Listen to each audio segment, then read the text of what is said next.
예, 시간이 돼서 시작하도록 하겠습니다. 이 장자에 오니까 갑자기 글자가 많아지는데 뭐 장자는 잠깐 소개하고 넘어갈 저기니까요. 그래서 예, 오늘 이제 2장부터 시작을 했고요.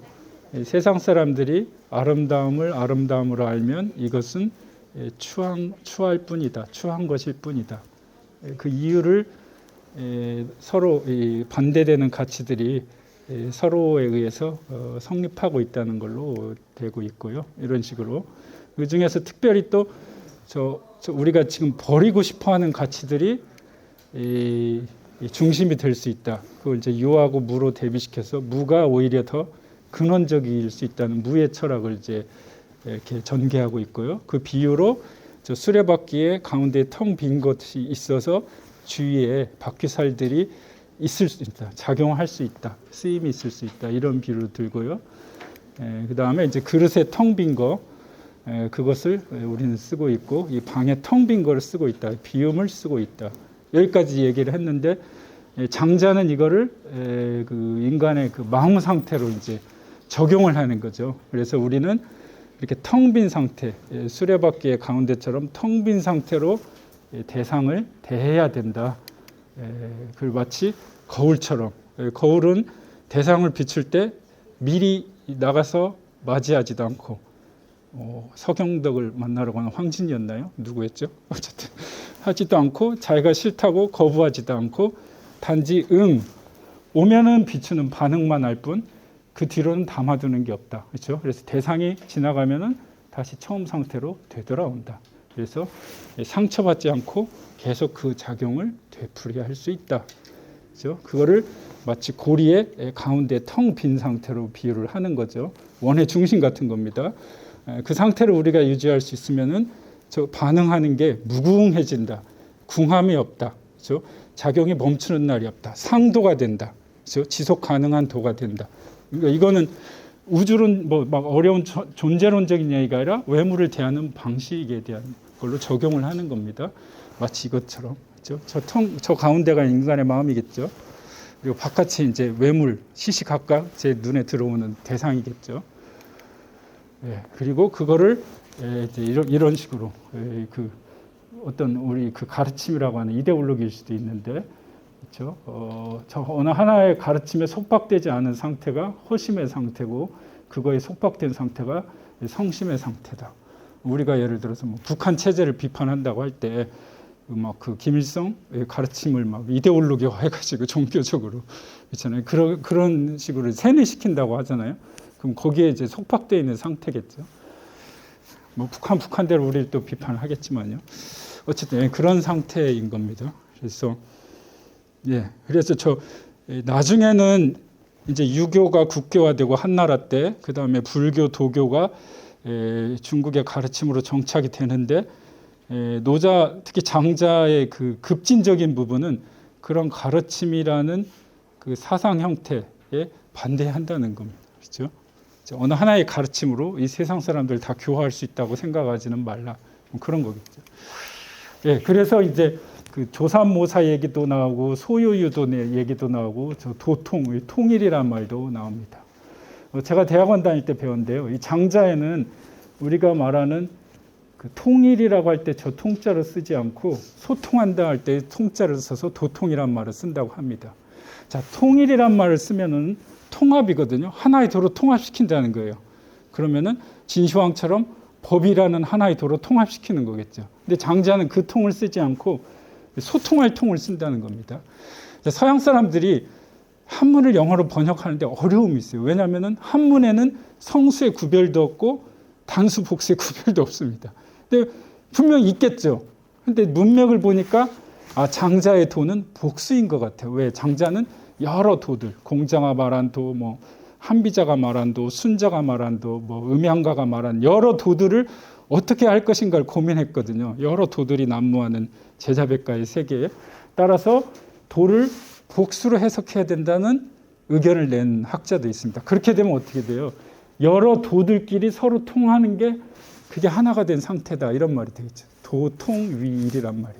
그렇죠? 도가 통하면 위 하나가 된다는 뜻인데 이때 저 통자를 통합하다는 통자를 쓰지 않고 소통하다는 통자를 쓴 거는 모든 도들을 하나로 통폐합을 해서 하나로 만든다는 게 아니라 여러 도들끼리의 소통한 상태가 하나인 상태다 이런 말이겠죠. 그렇죠? 그래서 이 통을 쓴다는 그 유명한 말이 있고요. 조삼모사도 이제 장자에 나온 얘긴데 뭐 원숭이한테 아침에 뭐죠 도토리인가를 3개 주고 저녁에 4개 주니까 뭐 화내서 뭐 4개 주고 3개 줬다나 그런 얘기잖아요. 근데 거기서 이제 포인트는 일반적으로는 리더가 그 백성들을 우매하게 이제 다뤄가지고 우매하게 해서 이렇게 전략적으로 잘 한다고 통치를 잘 한다고 알려졌지만 사실 장자의 맥락에서는 저 통입니다. 아침에 있는 하나의 도에서 저녁에 다른 도로 전환될 수가 있는가 과연 리더가 도와 도 사이를 이렇게 넘나들 수 있는가 그런 비유로 이제 해석을 할 수가 있죠. 그리고 뭐 소요유 상태도 이 물고기에다가 이제 새로 휙 전환하는 것도 어떤 그런 넘나드는 소통의 경지로서 자주 그 해석이 되곤 합니다. 어쨌든 포인트는 장자는 허와 함께 통을 강조했다. 비어 있어야 장애가 없는 소통의 상태가 된다. 그래서 최고의 경지에 있는 지인은 자기가 없다. 지인 무기. 신인은 공이 없고 성인은 이름이 없다. 여기도 이제 이름이 나오는데요. 사실 이 문장도 간단하지만 이제 해석이 어렵죠. 왜 최고의 상태에 있는 사람은 자기가 없는 건가? 불교에서 말한 저게 무아인가? 또는 유교에서 말한 사심이 없는 무사인가? 조금씩 다르겠는데 장자의 무기는 어느 하나의 그 아이덴티티를 고집하지 않고 넘나들 수 있는 상태, 그거를 이제 자기가 없다 이렇게 이제 해석을 하는 거죠. 그렇죠? 제가 옛날에 어떤 영화를 봤는데 풍산계라는 영화인데 이 주인공은 남한과 북한을 막 넘나들어요. 야밤에. 최근에도 넘어간 사람이 있었잖아요. 그러니까 공안 당국에서 이제 이 사람을 잡아가지고 넌 도대체 북한 쪽이냐 남한 쪽이냐 막 캐물으니까 이 사람이 버럭 화를 내더라고요. 나는 자기가 없다. 나는 남이라는 아이덴티티도 없고 북이라는 아이덴티티도 없고 남북을 그냥 오갈 뿐이다. 오가면서 이렇게 그 선물 나눠주거든요. 편지 나눠주고 하는 사람이에요. 전 그 영화를 보면서 대단히 이게 장자적인 아이덴티티를 가지고 있구나. 있어요. 어느 하나의 아이덴티티에 고착되지 않는다. 그거를 아마 무기라고 한 게 아닐까. 그렇죠? 요즘 말하는 뭐 트랜스 그 횡단 이런 그 흐름하고 잘 맞을 수 있겠죠. 그렇죠? 이게 이제 그래서 지금까지 말한 장자를 3세기 왕필과 동시대의 곽상은 허심응물로 정식화했고요. 그다음 7세기 당나라 때의 성현영이라는 분은 허통지도, 텅 비어 있어서 모든 것과 소통할 수 있는 그런 상태, 그걸 이제 허통의 도라고 이렇게 정식화를 했습니다. 장자의 그 핵심 키워드는 이걸로 정리를 하셔도 큰 무리가 없을 것 같습니다. 그래서 이제 남은 시간은 노자 장자 얘기는 여기까지 드리고 저희 그 주제 중에 하나가 이제 동북아시아니까 과연 이런 비음과 소통, 통함의 철학이 동북아시아에서 이제 어떻게 전개됐는지 그거를 한번 간단하게 30분 정도 그러니까 사례 연구 같은 거겠죠. 이거는 그냥 제가 적용하는 거니까 이게 정답은 없습니다. 예를 들어서 신라시대 풍류 많이 보셨을 거예요. 그 삼국 사기인가요? 이 삼국 유사에 나오는 구절이죠. 나라에 현묘한 도가 있으니까 풍류라고 한다. 최치원이 한 말이잖아요. 근데 실은 삼교를 포함하고 있다. 이런 유명한 말 했거든요. 자, 화랑도 지금 BTS 같은 그런 미남 미소년들이 리더입니다. 수백 명을 거느리고 다니면서 무예도 하고 춤도 추고 수련도 하고 그랬을 거예요. 그 화랑입니다. 그거의 도를 최치원이 이제 풍류도라고 했잖아요. 바람풍에 흐를 유니까 얘네들은 어디에 정착되지 않고 계속 유동 움직이는 애들이겠죠. 근데 그거는 그 화랑 정신은 삼교를 포함하고 있다고 그랬거든요. 이때 삼교는 유교, 불교, 도교 이외엔 뭐 후보가 없겠죠. 중국에서 수입한 유불도 삼교를 화랑은 포함하고 있다. 이걸 어떻게 해석할 것인가? 그렇죠? 되게 일반적인 해석은 그렇지. 신라시대 풍요 안에 유교, 불교, 도교 이게 이 철학이 다 들어 있었지. 이런 해석이 가능하고, 두 번째 해석은 이 뒤에 나오는 거 보니까 유교에서는 뭐 충효를 취하고, 불교에서는 뭐 살생하지 말라를 취하고, 도교에서는 뭘 취했다.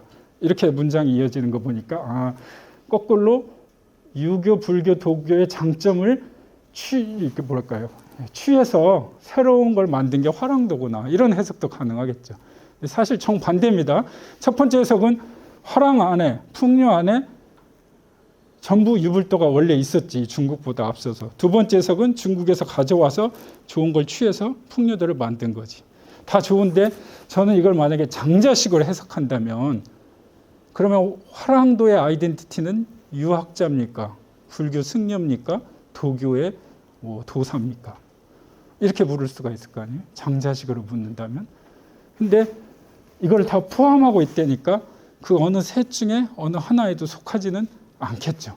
그걸 화랑의 아이덴티티로 삼으라고 최치원이 말씀하신 게 아닌가. 그렇죠. 만약에 이 시대에 천주교가, 나중에 천주교 들어옵니다. 천주교 들어왔다면은 최치원은 화랑도는 사교라고 했을 거예요. 예를 들어서. 지금은 모든 종교가 다 들어오니까 아마 화랑은 백교를 포함한다고 할 겁니다.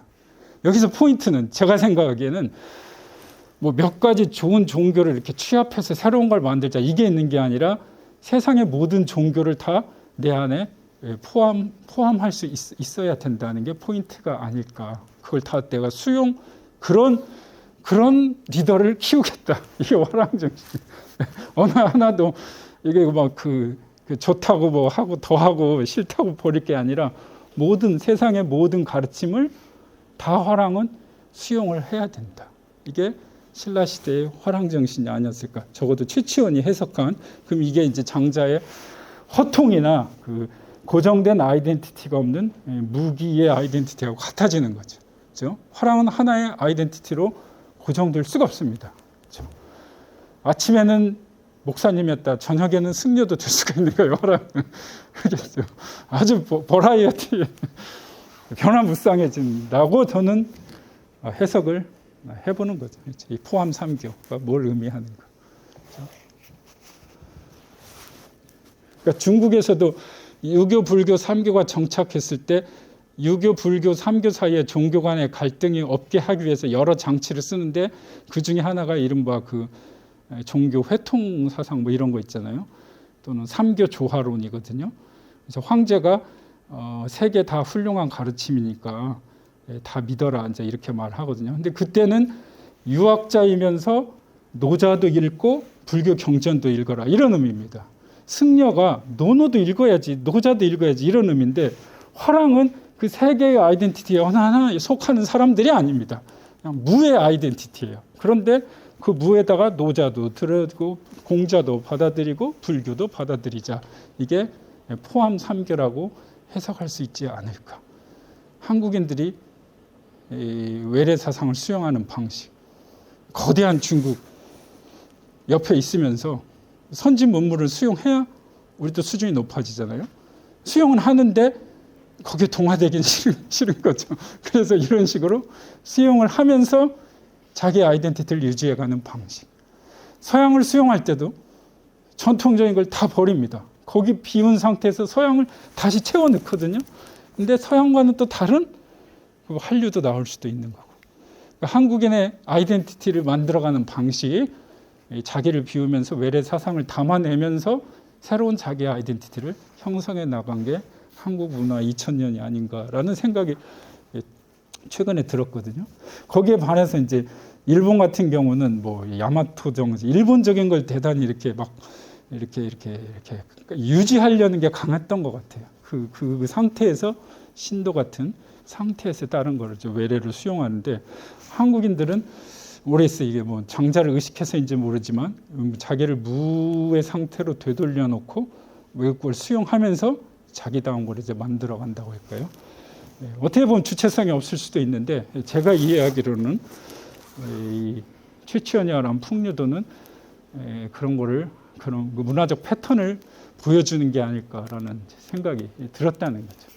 그래서 실제로 일제강점기입니다. 이능화라는 유명한 최초의 한국 종교사가 한국 불교사, 한국 기독교사 이런 걸 쓰신 분인데 이분이 짧은 책을 쓰셨는데 그 책 제목의 의미심장합니다. 백교 회통이라고. 백교는 세상의 모든 종교, 회통은 다 하나로 통하고 있다. 이런 사상을. 그 당시 일제시대잖아요. 일본 제국주의는 뭘 주장했냐면은 야, 세상에 제대로 된 종교는 세 개밖에 없어. 우리 국가 신도, 그다음에 이제 서양이 강하니까 그리스도교, 일본 원래 불교 왕국이니까 불교. 이 세 개 말고는 다 사입이야 이렇게 말했거든요. 천도교 이런 거 다 이제 유사 종교다 했는데 이능화는 적어도 이론적으로는 모든 종교를 다 하늘이라는 관념으로 다 소통시키려고 했던 거죠. 이런 것도 하늘은 여기서 이제 어떤 그 비어 있는 중심 같은 역할을 할 뿐이잖아요. 그래서 가톨릭에서는 하느님, 개신교에서는 하나님, 천도교에서는 한울림, 대종교에서는 한얼림 이렇게. 근데 다 하늘의 이제 변형일 뿐인데, 거 봐라 그 하늘이라는 걸 중심으로 해서 다 통하고 있지 않느냐 이런 사상을 펼치는 겁니다. 그래서 종교 간에 모든 종교가 다 포함 백교 할 수 있다는 것을 우리 전통적인 하늘 관념으로. 그러니까 이때 하늘은 어떤 비움일 수도 있고요. 그 비움을 그러니까 소통을 가능하게 하는 그 가운데의 중심일 수도 있겠죠. 이런 것도 저는 장자적으로 해석을 해볼 수 있다는 생각이 들었습니다. 이건 이제 제가 저희 직장이 원광대인데 원광대가 원불교에서 세운 대학이 있더라고요. 가보니까. 또 원불교는 일제감정기에 태어난 한국의 자생종교입니다. 한 축은 이제 동학의 개벽사상을 잇고 있고 다른 축은 이제 불교라는 축이 있잖아요. 그래서 이제 한국적 불교가 나오는 건데 연구를 해보니까 원불교도 재밌습니다. 예를 들어서 이게 원광대학교인데 제가 원광대학교에 가서 제일 놀랬던 거는, 그래서 저는 이제 서강대에 가보면은 카톨릭 학교니까 학교 교정에 이제 카톨릭 성인들의 동상이 있을 거예요. 뭐 마테오 리치도 있고, 뭐 예수의 신부님들도, 뭐 성인들, 이냐시오 성인도 있고. 동국대 같이 이제 불교 학교면은 이제 불교 성인들이 있을 수 있고, 이화여대나 이제 연세대 같이 기독교 학교면은 이제 예수님이나 뭐 있을 거 아니에요. 또는 성모 마리아의 동상이 있을 텐데, 이 원광대에 가보니까 원불교 학교라는데 원불교 동상은 없고 엉뚱한 뭡니까 이게, 공자, 부처님, 저기 소크라테스, 예수, 이 네 분이 이 호수를 둘러싸고 동상이 4개가 서 있더라 이거죠. 그렇죠? 근데 아무도 설명을 안 해줘요. 그래서 제 식대로 한번 설명을 해봤어요. 뭐겠어요? 저 원불교의 원이라는 게 장장하마랑 고리의 중심이고, 그건 텅 비어 있고, 그 빈 상태에서 모든 종교들을 우린 다 최초현식으로 말하면 포함하겠다 이런 거잖아요. 그죠? 실제로 다 이렇게 이론적으로는 다 배워야 된다고 생각을 해요. 타 종교도. 그래서 여기서는 어떤 종교 간의 갈등이나 대립은 상대적으로 적겠죠. 이런 가르침. 한국의 토종 종교입니다. 수입 종교가 아니고. 저는 그렇게 해석을 해봤습니다. 그 인류의 4대 성인을 어떤 종교에서 모시고 있고, 이 종교 창시자의 동상은 없더라. 그 창시자가 지향하는 이념은 이 가운데 있는 장자와 같은 텅 빈 상태가 아닐까라고 제 나름대로 이제 해석을 해봤죠. 예, 이게 마지막 사례입니다. 현대적인 얘기고요. 너무 어렵고 딱딱한 얘기만 했는데 보신 분 계실지 몰라요. 일본의 그런 이런 디자인 들어보셨죠? 옛날에 우리 불매운동도 한참 뭐였더라? 어쨌든 이거하고 뭐 있었어요. 대표적인 불매운동. 무인양품하고 뭐 있었습니다. 근데 이제 제가 이 무인양품에 꽂힌 이유는 우리처럼 삼성, 뭐 롯데, LG 이런 건데 브랜드 네임에 무가 들어 있어서, 그 무인양품. 그걸 이제 이렇게 영어식으로 표현해서 줄여서 쓰면 무지거든요. 저 무가 저 한자의 무예요. 이는 인장. 따라서 무인은 인장이 없다. 인상이 없다. 임프레션이 없다. 아무런 특징이 없다. 아무런 캐릭터가 없다. 밋밋하다. 그런 뜻입니다. 그래서 영어로는 이제 노 브랜드 이렇게 번역을 하죠. 양품은 좋은 제품이라는 뜻이니까 질이 좋다는 거니까 뭐 일본 제품 질이 좋은 인정 좋아하는데, 무인이 이제 저한테는 재밌었죠. 왜 장자의 자기가 없다는 무기하고 통해 보여서 우리가 그 현대 사회는 가령 제가 이렇게 막 일타 강사로 뜨려면은 저의 어떤 개성이 있어야 돼요. 개성이. 그렇죠? 조성한 다음이 있어야 돼요. 근데 이 무인양품이라는 기업의 브랜드 네임은 개성이 없다는 거예요. 그 무인이라는 건 인상이 없다. 밋밋해. 그렇죠? 물 같아. 공기 같아. 뭔가 특징적으로 두드러지는 게 없어. 그런 제품을 만들겠다는 거예요. 이게 팔릴까? 그런데 장자적으로 해석해 보면 어떻습니까? 그 상태가 되어야 모든 제품과 이제 어우러질 수가 있겠죠. 시공을 초월해서 어느 제품하고나 이렇게 세팅이 되겠죠. 그렇죠? 그런 전략이라고 할 수 있습니다. 그래서 이 장자의 지인 무기의 아이덴티티하고 통한다. 그래서 이 기업이라고 해야 되나요? 이 회사에 이 디자인 철학이 있습니다. 우리 제품은 간결하지만 미니멀리즘은 아니다. 그러니까 단순한 소박주의가 아니다. 그럼 뭔데? 제 식으로 말하면 허무주의죠. 허무주의. 텅 빈 그릇과 같다고 말하고 있어요. 이거는 노자를 겨냥한 것 같아요. 그러면서 여백, 허가 있기 때문에 우린 유연하다. 그렇죠? 아프리카에 가도 어우러질 수 있고 인도에 가도 우리 제품은 쓰일 수가 있고 시공의 제약을 안 받고 보편적이다. 그렇죠? 대신 그러려면은 두드러진 특징이 있으면 안 되죠. 그렇죠? 어디에나 쓰여야 되니까. 그래서 한쪽에 치우치지 않고 모든 걸 대한다고 그랬잖아요. 장자식으로 말하면 텅 빈 상태에서 외물을 대한다. 그런 제품이 되고자 한다고 하면서 이제 이 철학을 일본의 그 선불교, 젠 부디즘에다 갖다 대고 있는데 제가 볼 때는 그 이전에 더 오리지널한 거는 장자죠, 장자. 그죠? 장자가 불교와 만나서 선불교가 됐을 뿐이니까 그게 일본으로 건너갔을 뿐이니까 이분이 알고 그랬는지 모르고 그랬는지 모르지만 무인양품 측에서는 우리는 일본의 선불교를 제품으로 디자인화한 거다. 그런 인문 디자인이라고 이제 해석할 수 있는데 제가 볼 때는 더 거슬러 올라가면 이건 노장입니다. 노장. 실제로 이렇게 자기들이 쓰고 있거든요. emptiness, 텅 비움, 그릇. 저 노자에 나오는 아까 우리가 본 비유잖아요. 우리가 그릇을 쓸 수 있는 거는 저희가 텅 비어 있기 때문이다. 그래서 자기들의 아이덴티티는 저 텅 비어 있는 거라는 거잖아요. 저기 아프리카에 가면은 이제 아프리카의 옷이 될 거고, 인도에 가면 인도의 제품이 되겠죠. 고도의 전략입니다. 어디 가나 다 우리 제품은 팔릴 수 있다는. 그러려면은 아이덴티티를 지워야 된다. 나의 개성을 죽여야 된다. 어쨌든 물을 디자인한 제가 노장 철학을 설명할 때 제일 대표적인 지금 현재 통용되고 있는 사례라고 생각이 들어서 반가웠고요. 확실히 한국 문화하고는 다르게 일본은 저런 문화가 있는 것 같아요. 생활해 보면 저런 걸 추구하고 하는 있는 것 같습니다. 비슷하게 이건 좀 다른. 이거는 이제 일본을 대표하는 세계 최고의 건축가래요. 건축 아시는 분 있을 텐데 저분이 유명하다고 합니다. 유명한데 9.11 테러가 나서 세계 무역센터가 이제 다 무너졌을 때 공모를 한 거예요. 거기다 뭘 지을 것인가. 그러면은 전 세계 이제 유명하다는 건축가들이 다 공모전에 뛰어들겠죠. 근데 안도 타다오라는 저 일본 건축가는 희한한 그 디자인을 했습니다. 뭘 했느냐? 저걸 짓자는 거예요. 저걸. 채택은 안 됐지만 지금 건물이 아니거든요. 추모 무덤이랍니다. 이분의 주장은 그거예요. 여기다 만약에 제2의 세계무역센터를 세운다면 또다시 테러의 타겟이 될 뿐이다. 그 대신에 우리는 저 희생자들을 추모하고 어린애들이 뛰어놀 수 있는 놀이 공간을 만들어주자. 결론은 뭐냐? 짓지 말자.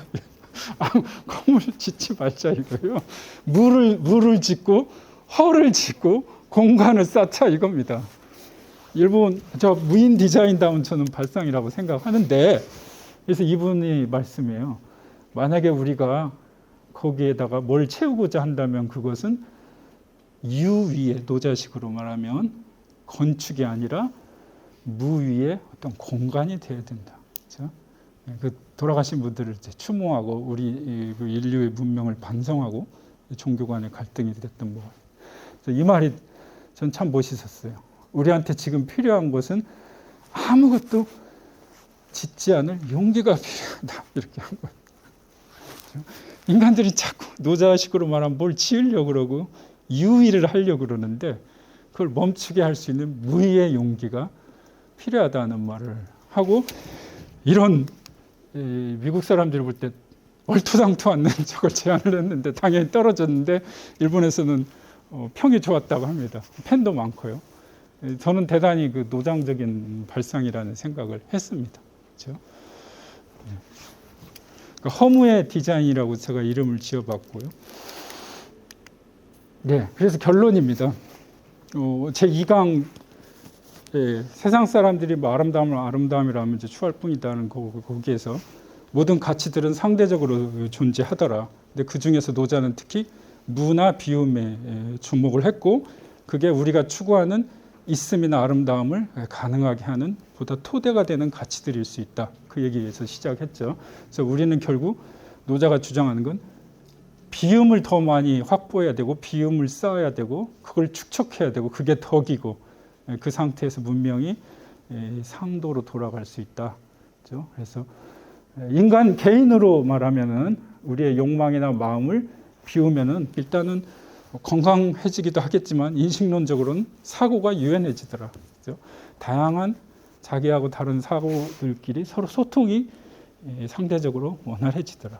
두 번째, 욕망을 줄이면은 그렇죠. 문명이란 욕망을 줄이면은 자연이 더 잘 돌아가니까 지구가 지속 가능한 상도의 상태가 되겠죠. 마지막으로 이런 자연을 쌓으면 역설적으로 우리가 추구했던 우리의 문명도 더 풍요로워질 수 있다는 함축을 노자나 장자로부터 끌어낼 수 있지 않을까라는 게 제 생각이고요.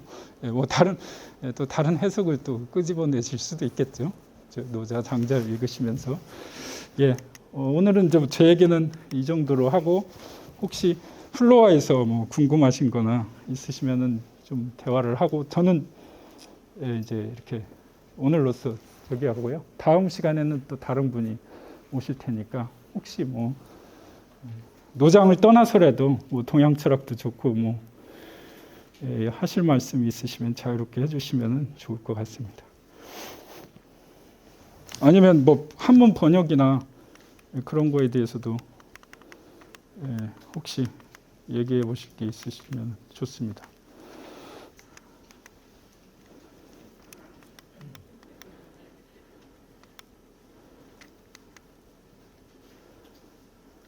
그래서 보통 이제 강독 수업을 이제 뭐 대학원이나 대학에서 할 때 이렇게 원문을 놓고 이제 한 글자 한 글자 이렇게 읽고 번역하고 수정하고 해석하고 이제 이런 거 하거든요. 시간 많이 걸리죠. 근데 고전은 사실은 그렇게 해야 자기께 됩니다. 근데 사실 고전이 한문 고전만 있는 건 아니고 서양 고전도 있겠죠. 서양 고전도 서양 원전으로 읽으려면은 이제 뭐 라틴어가 됐든 이제 그것도 해야 되니까 고전이라는 건 만만치가 않고요. 도우미가 필요합니다. 근데 뭐 그렇게 이제 그 도움을 받아서 뭐 1년, 2년, 뭐 한문 같으면 1, 2년 하시면 충분히 문법은 다 독파가 되죠. 그렇죠? 오늘은 너무 복잡한 것들은 다 쳐내고 아주 간결한 문법적인 것만 가지고 이렇게 온 건데도 처음 보시는 분들은 한꺼번에 너무 많은 정보가 쏟아지니까 힘드셨을 거예요. 예. 교육경 6강 강의에서 예. 81장까지 1장부터 81장 뭐 이렇게 하는 게 아니구나. 그렇죠. 예. 3강까지만 이렇게 하고요. 왜냐하면은 6강 내내 강독을 해도 81장이 끝날 수 있을까 좀 그런 생각도 들고, 그건 따로 아마 강독으로 뭐 1년이면 1년 이렇게 하면 어떨까 저는. 예. 예. 저도 처음 읽는 노자, 처음 읽는 장자 이런 거 써보고도 싶다는 생각이 들었는데요. 어쨌든 그러니까 번역문 보시는 건 쉽지 않으신데 이렇게 같이 한문이랑 보시려면은 조금 이 도우미가 있으면 처음에는 좀 수월하실 겁니다. 특히 이제 문법적인 것들. 단어야 목표는 찾으면 되는데요. 또 어느 단어를 여기다 어떤 번역어를 집어 넣을 것인가도 이렇게 필요하잖아요. 뜻이 막 10개 나올 테니까. 그죠? 뭐 그런 것들도 저기 하는데. 근데 요즘에는 대학이나 대학원에서도 인문학이 적어도 특히 이제 지방 뭐 원광대도 그러지만 이제 철학과도 폐과가 되는 분위기라서요.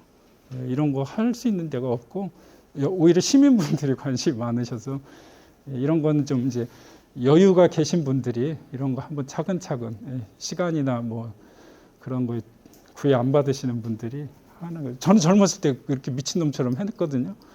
지금 생각해보면 좀 후회도 되죠. 취직 공부를. 근데 그렇게 막 미친놈처럼 빠지면 고전이 자기께 됩니다. 근데 이거 번역어로 보시면은 일단 그 번역한 사람을 통해서 한번 걸러지잖아요. 그게 불만이고. 또 자기만의 해석이 안 나오고 그러면. 근데 원문, 구문 정확히 이해를 하고 번역을 하시면 자기 해석이 나올 수가 있습니다. 저도 아까 막 최치원의 풍리도 끌어다 막 했잖아요. 그런 것처럼. 저는 그런 차원으로까지 가시는 걸 이제 원하는 거죠. 그죠? 그게 이제 인문학, 진짜 시민 인문학의 차원인데, 그러려면 이제 도우미가 좀 필요하겠죠. 혼자서 하시기는 좀 버거운. 근데 그런 이제 제도적인 시스템이나 이런 도서관에서 학습관에서 그런 게 돼 있는지는 저는 잘 모르겠습니다. 예. 그렇게 해보시면은 좋을 것 같아요. 저는 좀 이렇게 차 마시고 이렇게 농담도 좀 장자로 해보시고 저희 집에서는 그러지 못합니다. 저 이해는 관심 있는 분이 없어서. 네, 저는 좀 그런 분위기를 꿈꿨던. 그래서 저는 뭐 대학 때 우리 도올 김영옥 선생님이 대학로에다가 도올 성원이라는 걸 차리셨어요. 90년대 방학 때마다 한 달씩. 그래서 하루에 4시간씩 20일이니까 한 달에 80시간을 하는 거예요. 여름 뭐 7월, 겨울 뭐 1월 이런 식으로. 그거 매번 다녔죠. 그 시간에. 그때 이제 노자, 뭐 논어 다 배웠고요. 그게 90년대 중반부터고, 90년대 후반, 98년, 9년 이때는 이제 제가 서강대 다녔는데 최진석 교수님이 이제 교수로 부임을 하셔서 북경대 이제 학위하시고 그분 밑에서 또 이런 걸 배웠죠.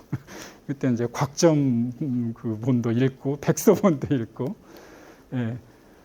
그리고 이제 졸업하고 연구소 취직한 뒤로는 이제 못했죠. 그 연구소 일 하느라고.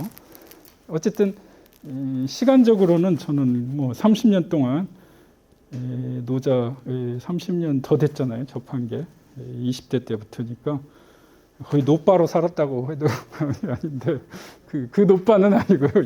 이 노빠인데 어쨌든 한국인에게 저는 그 수혈이라고 해요. 필요한 철학이라고 생각합니다. 한국 분들 막 어쨌든 막 뜨겁잖아요. 그걸 좀 식혀줄 수도 있고 어느 한쪽의 그 이데올로기로 막 이렇게 치달을 수 있는 거를 조정해 줄 수도 있고 그렇죠. 저는 참 그리고 무엇보다도 이 중국은 역시 스케일이 다른 게 큽니다. 큽니다. 우리는 좀 근대화되는 과정에서 이렇게 급했는데 중국은 여유가 있고 생각의 스케일이 아주 큽니다. 일단 천지 하늘과 땅으로부터 얘기를 시작하고 있고요. 그래서 해방감도 주고 우리가 너무 막 급할 때 노자나 장자라 읽으면은 이렇게 슬로우 이렇게 해주거든요. 그래서 그 만약에 이제 자녀분이 됐던 어떤 그 자기 그 사랑하는 그 후학이 됐던 큰 사람으로 키우고 싶으면 저는 반드시 노장을 읽으라고 말하고 싶습니다. 읽히라고. 공자 맹자는 그렇게 안 읽어도 상관없어요. 사실 우리 문화는 다 공자 맹자인데 노자 장자를 읽히면요 그 친구가 아마 커질 겁니다. 제 경험으로는.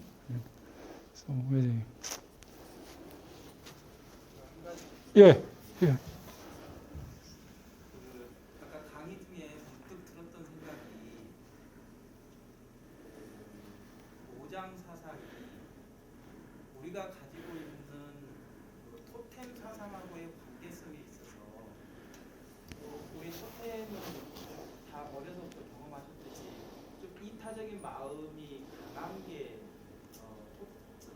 조왕신을 모셨던 그런 토템 사상이 가깝잖아요. 아, 그 민중들이 어떤 무슨 신을 모시고 뭐 자연신이든 뭐 조왕신을 모시고 아, 예. 뭐 이런 민간 신앙 예, 예. 이게 이제 사실은 우리 노장 사상에서 봤을 때 예. 허와 우와 자연주의 사상하고 견주어서 예. 우리 그런 조왕신을 모셨던 그리고 우리 민본주의 사상하고 예, 예. 관련성이 어떻게 아. 있을까? 그러니까 지금 모신다고 해서 제가 떠오른 게 제가 뭐 작년 재작년 여기서 동학 강의했거든요. 그건 이제 동학으로 체계화 됐다는 느낌이 들어요. 동학으로. 그리고 이 노장을 읽어보시면 아시겠지만 좀 종교적 태도가 안 보여요. 오히려 종교와 거리를 대단히 냉철하고요. 비음을 강조하는데 우리 동학은 모심, 섬김 이런 걸 강조하잖아요. 그래서 그쪽 계열은 아마 제가 볼 때는 동학 쪽으로 수렴되지 않았나 는 생각이 들고 물론 이거 자연주의는 맞습니다. 예. 예, 자연주의는 맞고 일본에도 그런 식의 토템적인 민간 신앙도 있을 거고 뭐 중국에도 있을 거고 도교로도 가고 하는데 예. 노장은 좀 어쨌든 좀 특이해요. 제가 볼 때는 우리의 허를 찌르는 철학이라고 저는 생각합니다. 노장 사상도 결국 사람이 어떤 관점에서 맞습니다. 관점으로 보고 그렇죠. 맞습니다. 지혜를 알려주는 그렇죠. 다만 관점이 다 다르다 이런 걸 계속 강조하는 것 같아요. 그러니까 어느 하나의 관점으로 제발 통일시키려고는 하지 말자 이런 거. 관점의 다양성을 어떻게 우리가 수용할 수 있을 것인가 그 태도를 계속 강조하거든요. 그래서 물론 이걸 종교적이라고 말하면 종교적일 수도 있는데 제가 느끼는 이제 종교는 어떤 걸 이제 섬기고 신앙하고 이런 게 강하니까. 근데 오히려 그래서 대단히 반종교적인 철학 같아요. 위험합니다. 예. 극단적 무신론일 수도 있고 돈은 스스로 그러함을 이제 그런 교수님 말씀처럼 그렇게 생각하면 나는 자연인이다 보면 예. 세상에 나 다 싫어. 아니 이런 분들 많잖아요. 예, 근데 이제 그게 보통 신선이나 노장 사상에 대한 그 유학자들의 해석인데 지금 보시면 아시겠지만 어떤 리더십이고 정치 철학했잖아요. 그 태도가 이제 제가 강조한 거는 이제 허나 무 같은 또는 상대성을 이렇게 인정하는 태도인데 그게 이제 토테미즘으로 해석이 될 수 있는지는 토테미즘을 어떻게 이해하느냐에 또 달라지겠죠. 그래서 절대 그런 산속으로 들어가자 이건 아니고요. 대단히 적극적입니다. 정치 철학입니다. 근데 기존의 정치 철학과는 전혀 다른 정치 철학 같지 않은 정치 철학. 정치 철학이라면 이제 클라시니까 뭘 지배하려고 드는데 그걸 거부하는 정치 철학이니까 자기들은 도답지 않은 도다 이렇게 말을 하는 거죠. 예, 그거를 우리 상식으로서 이렇게 잘 이해는 안 돼요. 역설이 많고요. 예. 아니면 답은 일장에서 말씀해 주시면 예. 그래서 그러니까 우리가 이제 이 사회, 그러니까 현대 사회에서도 어떻게 살 것인가의 문제인데, 뭐 여러 다양한 가치들이 있는 현대 사회에서 그 가치들을 어떻게 대할 것인가로 해석을 하면은 충분히 요즘에도 저는 통용이 될 수 있다고 생각을 들고요. 그리고 그러니까 일본에서 보니까 일본은 일본 시민들은 논어를 좋아하시는 것 같아요. 해마다 논어 해석이 나오는데 한국은 이 노장을 해마다 노장이 책이 나와요. 번역본이. 그러니까 이번 강의도 많이 오셨듯이 그러니까 꼭 우리 문화에 뭐 도교가 막 많이 침투해 있거나 그런 건 아닌데 제가 볼 때 이제 기질적으로 자유로운 걸 좋아하고 한국 분들은 그래서 노장에 대단히 끌리는 것 같아요. 제가 볼 때는. 근데 그게 하나의 이렇게 문화로 뭐 무인양품처럼 이게 디자인화되어 있다거나 중국처럼 도교로서 이렇게 전승되어 온 건 아닌데 어떤 그 에토스라고 합니까? 그런 게 저는 그런 걸 느껴요. 되게 노장을 좋아하시고요. 근데 그게 하나로 이렇게 정형화된 패턴으로 전승되는 건 아니고 그냥 우리 생활 뭐랄까 그런 문화 속에 그런 걸 지향하는 게 강한 것 같아요. 어떤 계획 없이 막 모이라 하면 막 1000만 명이 모였다가 다 흩어지고 이런 거 전혀 이건 설명할 수가 없거든요. 이게 노자가 말한 자연일 겁니다. 저절로 그렇게 되는 거라고 이 세상은. 이 한국 사회가 어떤 무의를 지향하는 게 강하고 그래서 어떤 막 계획적으로 이렇게 짜고 이런 걸 거부하잖아요. 의도적으로. 그리고 그런데 자연스럽게 또 돌아가는 게 있고, 계획적으로 짜는 걸 좋아하는 문명에서 보면은 대단히 위험해 보이고 중구난방이고 막 혼란스러워 보여요. 근데 이렇게 굴러가거든요. 제가 처음에 20년 전에 중국 갔을 때 놀랬던 게 마차하고 자전거하고 사람하고 자동차가 한 도로에서 그냥 갑니다. 큰 도로에서. 근데 사고는 안 나요. 그걸 본 일본 학자가 중국은 혼돈의 상태지 혼란의 상태가 아니다. 혼돈은 장자의 용어거든요. 혼란은 이렇게 비하하는 말이잖아요. 근데 혼돈은 장자에서는 모든 게 이 한정되기 이전에 그 무한한 가능성을 품은 상태입니다. 제한되기 이전에 무의 상태거든요. 그분이 이런 중국에 대한 이제 배경 지식이 있으셨으니까 그걸 이렇게 좋게 해석할 수가 있었겠죠. 어떤 꼭 그렇게 구획화되고 질서화된 그게 아닌데도 그냥 굴러간단 말이에요. 중국은 중국대로. 한국도 저는 그런 지향성이 강하고 강하면서도 또 유교적인 것도 좋아하시고 그걸 어우르는 게 풍류적인 것 같아요. 그 설명할 수 없는 코드가 있습니다. 대단히 상반되는 것 같은데 그게 또 이렇게 돌아가잖아요. 그걸 외국인들이 이해를 못한다고 쓴 책이 있거든요. 어떤 때는 선생님한테 대단히 깍듯해. 또 어떤 때는 선생님하고 막 야자 타임을 하는 유학생이었으니 나는 그 타이밍을 못 잡겠다 이런 말을 한 적이 있습니다. 뭐 그런 것도 노장적이라고 할 수 있을지는 모르겠죠. 그래서 저는 이제 원래 중국 철학 하다가 이제 한국 철학으로 왔는데 결국에는 노장이 됐든 뭐가 뭐 풍류가 됐든 이 한국 사회, 한국 문화, 한국인의 기질 에토스를 어떻게 봐야 될 것인가가 저의 관심인 거죠. 그렇죠? 또는 한국의 근대. 우린 자연스러운 게 바깥에서 한 발 떨어져서 이틀로 보면은 보일 수도 있고, 그죠? 그러니까 결국에는 우리의 자기 인식인 겁니다. 우리 정신줄 났다 그러잖아요. 우리 근대화하면서 사실 정신 차릴 시간이 없었어요. 경제 발전하고 이제 민주화하고. 근데 그게 위험하잖아요. 자기를 망각하고 막 어디로 몰두하는 게 철학은 거기서 한 발 떼고 자기를 관조하는 겁니다. 아니, 우리 다음에 뭐였더라? 한국적인 특징이 뭐지? 이런 거를. 근데 제가 해본 경험으로는 그때 제일 중요한 변수가 중국이라는 팩터입니다. 왜? 중국의 영향을 너무 많이 받아온 거예요. 그죠? 근데 중국과 동화를 또 거부했어요. 이걸 설명을 해야 돼요. 어떻게 이렇게 영향을 많이 받았는데 동화가 안 되고 살아남는가? 2000년 동안 그 원인이 뭐였지? 그냥 쉽게 갔으면 편했을 텐데 또 거부를 하고 그걸로 또 일제시대 또 살아남고 물론 일본이 패망해서 우리가 이제 남았지만 그때도 엄청 아이덴티티를 지키려고 막 거부를 했잖아요. 중국과는 전쟁은 안 했지만 제가 볼 때 문화적으로 엄청 저항을 한 겁니다. 근데 수용을 다 하면서 저항을 하는 거예요. 마치 우리 코로나 초기에 폐쇄를 안 하고 오픈을 시키면서 코로나하고 대항하는 거하고 똑같아요. 제가 볼 때.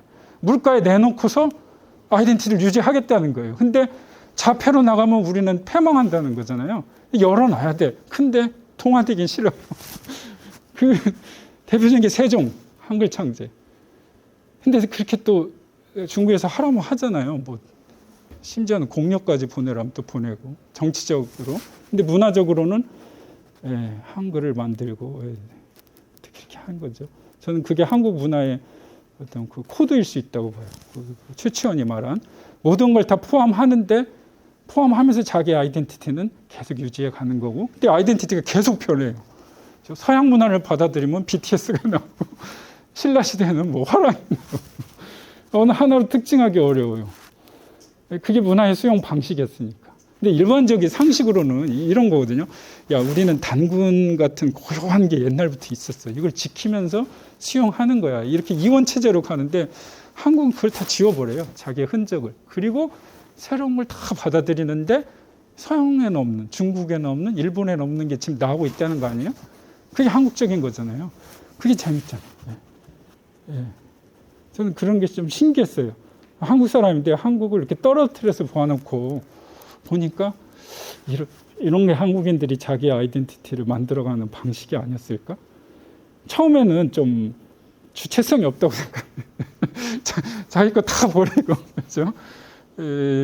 조선시대로 오면 막 고려시대 불교의 흔적을 다 지워버려요. 다 그 유교화 다 바꿔버리거든요. 근대 오면 이제 다 서구화 바꾸는데 지금은 좀 생각이 달라진 게 어쩌면 이런 게 한국 사람들이 자기를 형성해가는 방식일지도 모르겠다. 시대에 따라서. 그러니까 지금 한국이라는 어떤 그런 게 아이덴티티가 남아 있잖아요. 앞으로도 이제 살아남을 것 같고 그런 걸 저는 고민을 하는 거죠. 이런 거 읽으면서도. 근데 그런 거는 아무도 설명을 안 해주는 것 같아요.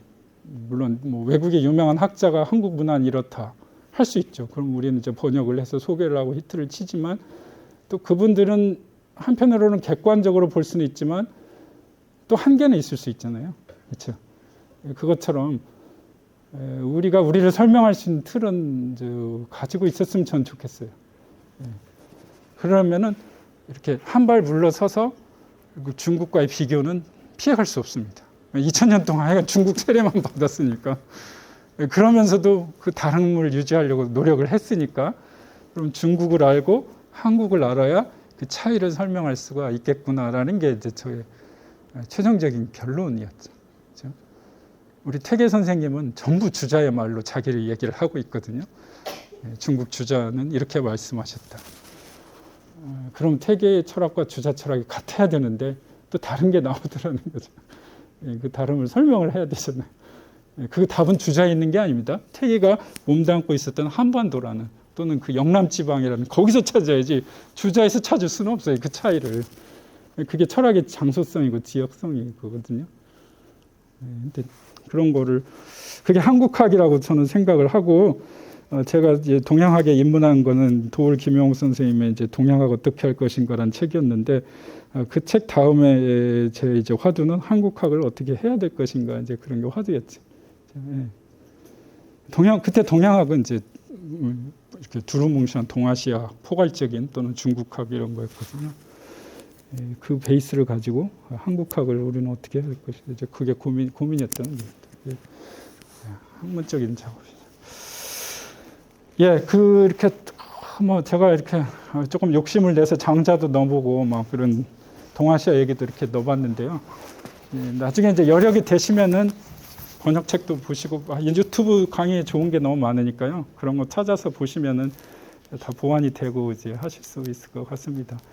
다음 주에는 김현주 교수님은 중국 그 청와대학에서 근대 사상가 양계초라는 분으로 하기로 하셨고 그 양계초라는 분이 뭐 제자백과부터 서양 사상까지 폭넓게 수용을 하신 분이라서 그 제자백과 중에서 이제 노자나 장자에 대해서 뭐 얘기한 게 있을 거고 그래서요. 일단은 그분 전공이 정치철학이어서 다음 주에는 노자의 무의의 정치철학 하시고 그 다음 주에 이제 양계초의 노장에 대한 해석 이렇게 두 번 준비하실 겁니다. 중국에서 이제 유학도 하시고 사신 분이라 저보다는 중국적인 거 더 그런 거 이렇게 마인드랄까 생활 라이프 스타일 같은 거 잘 아실 테니까 이렇게 질문도 해주시고 그러면 좋을 것 같습니다. 혹 더 질문 없으시면 제 얘기는 여기로 끝내겠습니다. 감사합니다.